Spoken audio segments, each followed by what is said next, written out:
Hi అండి, welcome to నాను creations. I'm మమత. అందరు ఎలా ఉన్నారండి? బాగున్నారా? మేమైతే చాలా చాలా బాగున్నాము. ఈరోజు అయితే చికెన్ కర్రీ వీడియో మీతో షేర్ చేసుకోబోతున్నాను. 3 kg చికెన్ కర్రీ అయితే చేశానమాట. ఎప్పుడైనా సరే 1/2 కిలో కంటే ఎక్కువ చేయలేదు. ఇక చిన్న చిన్న ఫంక్షన్స్ ఉంటాయి కదా, పిల్లల బర్త్డే ఫంక్షన్స్ అని అది ఇదోటి. ఇంకా అలాంటి టైంలో అయితే కొంచెం ఎక్కువ మొత్తంలో తీసుకొచ్చి వండాల్సి వస్తుంది. 10 మెంబర్స్కి అయితే నేను ఒక 3 kg చికెన్ వండాను నిన్న. అది నిన్న మా అబ్బాయిది బర్త్డే ఉండే అండి, బర్త్డే ఫంక్షను. ఇక దానికోసం అని చెప్పేసి ఒక 3 kg చికెన్ అయితే తెప్పించి ఇక కర్రీ చేస్తున్నాను. శుభ్రంగా క్లీన్ చేశానండి. శుభ్రంగా క్లీన్ చేసుకున్న తర్వాత దీంట్లో కొంచెం ఉప్పు, కారం, పసుపు, మసాలా, అల్లం వెల్లుల్లి పేస్టు అన్నీ వేసేసుకొని ఇంకా మంచిగా మ్యారినేషన్ చేస్తున్నాను. ఇక ప్రాసెస్ అయితే ఒకటే అనమాట, అది ఎక్కువైనా తక్కువైనా ఒకలానే చేస్తూ ఉంటాను. టేస్ట్ మాత్రం బాగుండాలి అని చెప్పేసి అనుకుంటూ ఇదైతే మ్యారినేషన్ చేస్తున్నాను. అన్ని మసాలాలు వేసిన తర్వాత చికెన్ పీస్లకు బాగా పట్టేలాగా అంతా కలిపేసుకున్నానండి. మంచిగా కలిపేసుకొని పక్కన పెట్టేసుకున్నాను ఒక 1/2 అవర్. తర్వాత నేనైతే వంట స్టార్ట్ చేస్తున్నానండి. 3 kgకి నేను ఎంత ఆయిల్ పోస్తున్నాను చూడండి. ఇది ఎక్కువ కాలేదు, తక్కువ కాలేదండి, అన్నీ కూడా పర్ఫెక్ట్గా సరిపోయినాయి. ఫస్ట్ టైం వండుతున్నాను అనమాట నేను. అందుకని చెప్పేసి ఆయిల్ ఎంత పోతే సరిపోతుంది అనేది ఒకటి ఉండే. సరే అందాజ బట్టి పోద్దామని చెప్పేసి అట్లా పోసాను. కానీ లాస్ట్లో అర్థమవుతుంది బాగా సరిపోయింది అని. ఈ వీడియో నిన్న షూట్ చేశానండి. ఇంకా ఈరోజు అయితే వాయిస్ ఓవర్ ఇస్తున్నా కాబట్టి అలా చెప్తున్నాను. చూడండి, ఆయిల్ బాగా హీట్ అయిన తర్వాత పచ్చిమిర్చి, మెంతులు, జీలకర్ర, ఆనియన్స్ అయితే వేస్తున్నాను. చికెన్ ఎక్కువ కాబట్టి నేను వేసిన అన్ని ఇంగ్రీడియంట్స్ అన్నీ ఎక్కువ ఎక్కువ వేస్తున్నాను. ఒక 4 పెద్ద ఆనియన్స్ కట్ చేశాను. ఒక 20-30 పచ్చిమిర్చి దాకా కట్ చేశాను అండి. ఇంకా అన్ని ఫ్లేవర్స్ అనేది మనకి మంచిగా క్లియర్గా తెలవాలి కాబట్టి అన్నీ ఎక్కువ ఎక్కువ వేస్తున్నాను. మెంతులు, జీలకర్ర కూడా చాలా ఎక్కువ వేసాను. చూసారు కదండి, మనం ఎక్కువ వంట చేస్తే భలే మంచి ఫ్లేవర్ అయితే బయటకు వస్తుందండి. ఎందుకంటే అన్నీ ఎక్కువ ఎక్కువ వేసుకుంటాం కాబట్టి. తర్వాత అవి మంచిగా కొంచెం కలర్ చేంజ్ అయ్యేంత వరకు వేయించుకొని చికెన్ అయితే వేసాను. వేసి ఒకసారి అటు ఇటు కలిపేసుకొని మూత పెట్టి లో ఫ్లేమ్లో కాదు కానీ ఇక మీడియం ఫ్లేమ్లో పెట్టాను. లో ఫ్లేమ్లో అంటే మనం చిన్న వంటకానికి పెట్టుకుంటే సరిపోయిద్ది. కానీ ఇది చూడండి, ఇంత చికెన్ మనం పెద్దగా కాకుండా మామూలుగా చిన్నగా కాకుండా మీడియం ఫ్లేమ్లో పెట్టుకొని వండుకున్నట్లయితే మనకి పర్ఫెక్ట్గా ఉడుకుతుంది.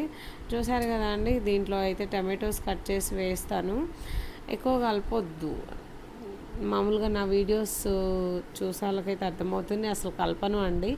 ఒక్కసారి కలిపేస్తే బంద్ చేస్తా స్టవ్, అంతే. ఇంకప్పటికే కూర అయితే రెడీ అయిపోతుంది. సరే, ఇందులో అయితే టమాటోస్ వేద్దామండి. ఒక 3 పెద్ద టమాటోస్ కట్ చేసి వేస్తున్నాను.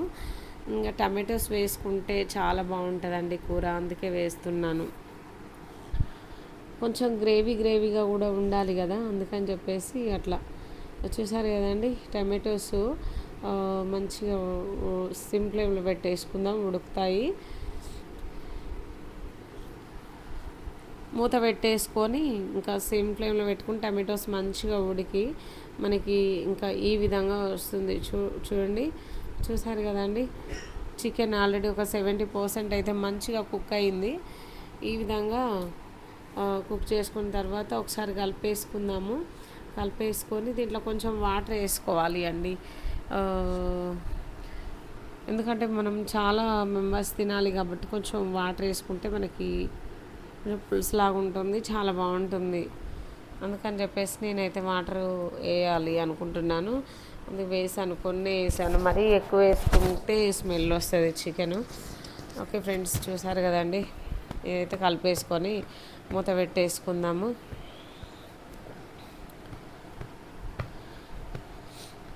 మూత పెట్టేసుకొని ఇంకొక 5 నిమిషాలు అట్లా మీడియం ఫ్లేమ్లో ఉడికించుకుంటే చూడండి, ఆయిల్ పైకి వస్తుంది. మనకైతే కూర అనేది రెడీ అయిపోయింది అనమాట.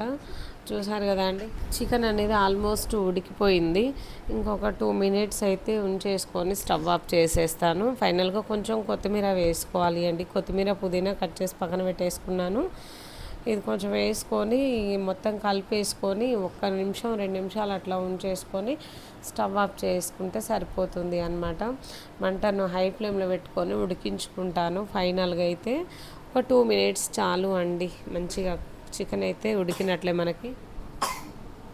ఓకే ఫ్రెండ్స్, ఇంకా ఆయిల్ అయితే కంప్లీట్గా పైకి వచ్చేసింది. చికెన్ కర్రీ అయితే మంచిగా ఉందండి, చాలా మంచి ఫ్లేవరు, ఇంటి నిండా అదే స్మెల్.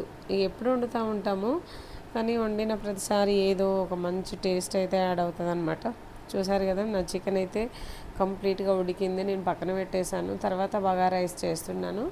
బగారా రైస్ అంటే ఇంకా ఏమంటారు, బిర్యానీ రైస్ అండి. బిర్యానీ రైస్ తోటి బగారా రైస్ చేస్తున్నాను అనమాట. బాస్మతి రైస్ ఉంటుంది కదా, దాంతో చేస్తున్నాను. మామూలుగా అయితే నేను ఇంట్లోకి అయితే నార్మల్ రైస్తో చేసేదాన్ని. ఒక 10 మంది ఉంటారండి, మొత్తానికి 12 మంది ఉంటారు. 12 మంది కొరకు నేనైతే బిర్యానీ రైస్ తోటి బగారా రైస్ చేస్తున్నాను. నేను అట్లా అనుకున్నాను, అట్లా పెట్టాలి అని చెప్పేసి భోజనాలు అట్లా ప్రిపేర్ అయ్యాను అనమాట. అదే చేస్తున్నాను. చూసారు కదా అండి, నేను బఠానీలు, ఉల్లిగడ్డలు, పచ్చిమిర్చి, కొత్తిమీర, పుదీనా, బగారా మిక్స్ ఇవన్నీ వేసి మంచిగా ఆయిల్లో వేయించుతున్నాను అనమాట. ఇలా వేయించుకున్న తర్వాత మిగతా ప్రాసెస్ అయితే స్టార్ట్ చేసేద్దాం.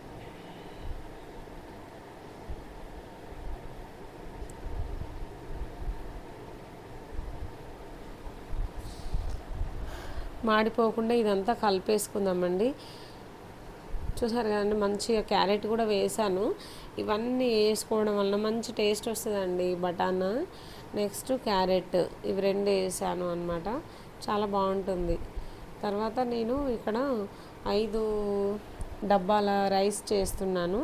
5 డబ్బాలకి ఒక్కొక్క డబ్బాకి 1.5 వాటర్ పర్ఫెక్ట్గా సెట్ అయిపోతుంది.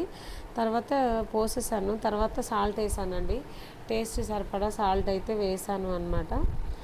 ఇంకా చూసారు కదా, ఇదైతే కలిపేసుకొని మంటను హై ఫ్లేమ్లో పెట్టుకుంటే మంచిగా ఉడుకుతుంది. వాటర్ అయితే కాగిన తర్వాత రైస్ కూడా వేసేసుకుందాము. ఇదే టైంలో కొంచెం నిమ్మకాయ రసము పిండినట్లయితే మామూలుగా రైస్ అనేది మంచిగా వస్తుంది. నిమ్మకాయ వాటర్ పిండడం వలన ఇంకా బాగా వస్తుంది. అది నా దగ్గర లేకుండే అండి, నేను పిండలేకపోయాను. సరే, ఇంకా ఇది చూడండి, ఇదైతే మంచిగా మసాలా వేస్తున్నాను. రైస్లో కొంచెం మసాలా వేసుకోవాలి కదా అండి, మసాలా వేసుకుంటేనే ఇంకా బాగుంటుంది రైస్. కొంచెం కూడా మనం ఎక్కువ వంట చేస్తే టెన్షన్ పడుతుంటాం, భయపడుతుంటాం. ఒక 10 మందికి పెట్టాలి భోజనము, ఎలా కుదురుతుందో అని ఒక టెన్షన్ అనేది ఉంటుంది కదా అండి. అలాంటిది ఏం లేకుండా చాలా కూల్గా వంట చేశాను. చాలా పర్ఫెక్ట్గా వచ్చింది అనమాట. ఓకే ఫ్రెండ్స్, ఈ వాటర్ అయితే మొత్తం ఇంకిపోయి రైస్ మొత్తం దగ్గర పడింది. చూసారు కదా, ఒక్కసారి అటు ఇటుగా కలిపేసుకొని మూత పెట్టుకొని కొంచెం మీడియం ఫ్లేమ్ కంటే కొంచెం తక్కువ పెట్టేసుకొని ఒక 10 నిమిషాలు వదిలేస్తే మనకి రైస్ అనేది పర్ఫెక్ట్ అండి. చూసారు కదా, ఈ విధంగా అయితే ఉడుకుతుంది అనమాట. ఓకే ఫ్రెండ్స్, వీడియో నచ్చితే లైక్ చేయండి, షేర్ చేయండి.